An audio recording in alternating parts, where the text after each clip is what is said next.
Hola, ¿qué tal? El día de hoy les voy a platicar sobre cuidados básicos de reptiles que tenemos como mascotas. En México, las especies más comunes que se llegan a tener como mascotas pueden ser boas, tortugas terrestres, geckos, camaleones, las tortugas japonesas o las de orejas rojas y también las iguanas verdes. Entonces, al haber tantas especies, lo primero que debemos de considerar antes de adquirir una de estas como mascotas son las características propias de la especie y los cuidados específicos que necesita. También nos debemos asegurar que haya sido criado en cautiverio, es decir, que no haya sido sustraído de su hábitat natural.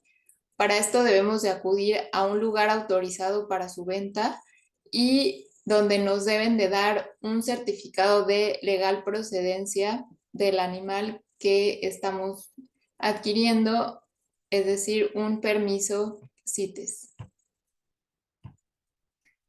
Ahora, uno de los principales aspectos para que los reptiles estén sanos es el alojamiento.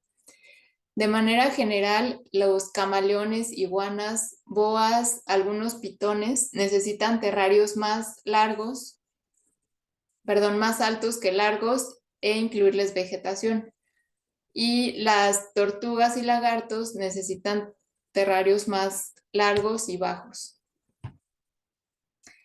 En cuanto a la temperatura, este es también muy importante ya que los reptiles no son capaces de regular por sí mismos su temperatura corporal. Entonces, igual va a depender de la especie, pero en general la temperatura debe estar entre los 25 y los 32 grados centígrados. Y para esto, en ocasiones vamos a tener que aportar una fuente de calor en el terrario. Por lo general son placas térmicas y estas es muy importante recordar que no se deben poner dentro del terrario, sino por fuera, ya que si los reptiles entran en contacto con estas placas pueden llegar a sufrir quemaduras. Y también se debe contar con una zona fría para que el reptil pueda elegir de acuerdo con sus necesidades si estar en la zona de calor o en la zona fría.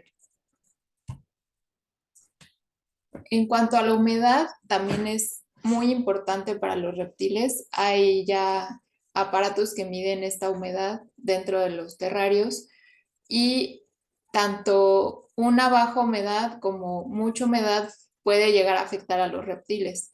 Si se tiene poca humedad, esto puede llegar a afectar la muda de los reptiles. Se va a ver que empiezan a mudar en parches o se le conoce como retención de muda o disectisis. Y por el contrario, un exceso de humedad puede llegar a causar problemas también como dermatitis. Otro de los factores que se debe de controlar muy bien es la iluminación. Aquí esto es importante porque de manera ideal los reptiles deben estar expuestos a la luz natural y recibir los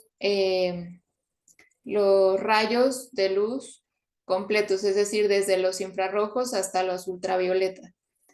Entonces, si el reptil no se puede exponer de manera directa al sol, se le debe proveer una fuente artificial de luz ultravioleta en su terrario y esto es muy importante porque ellos lo necesitan para tener un metabolismo adecuado del calcio.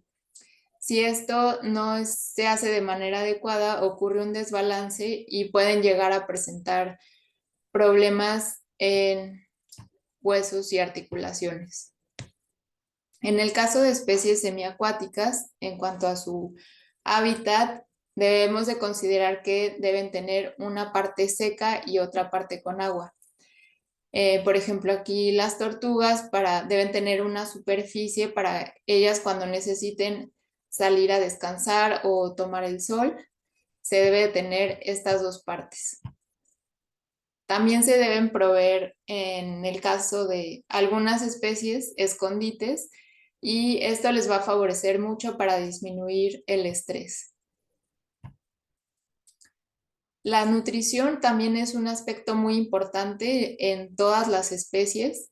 Aquí hay que averiguar las necesidades particulares de la especie que tenemos si consumen insectos, si son carnívoros, si son omnívoros. Y en el caso de los herbívoros que consumen verduras, estas deben estar siempre frescas, desinfectadas, no se deben dejar mucho tiempo a la intemperie en el sol y porque se pueden llegar a fermentar y ocasionar problemas digestivos.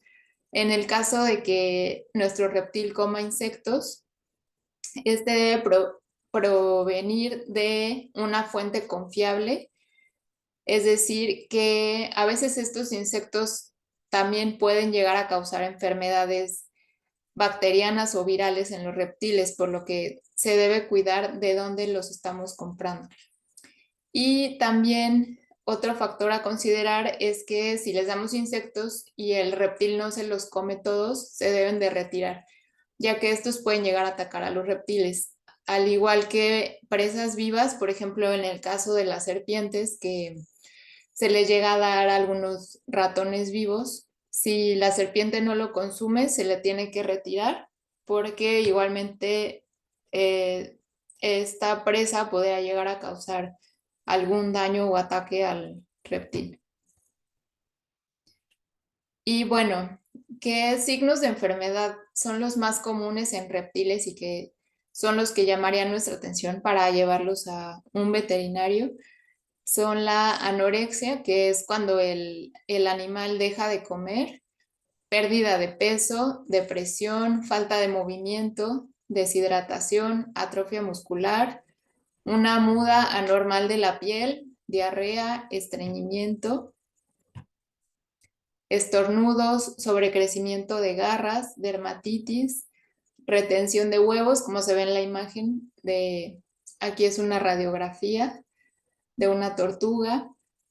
También se llega a dar caparazón blando o ectoparásitos, es decir, los parásitos que están por fuera del organismo, como los ácaros o pulgas. Entonces, todos estos signos de enfermedad son los que nosotros debemos de estar pendientes y si llegamos a notar alguno de ellos, asistir con un veterinario especialista en estas especies. Y pues eso sería todo. Muchas gracias.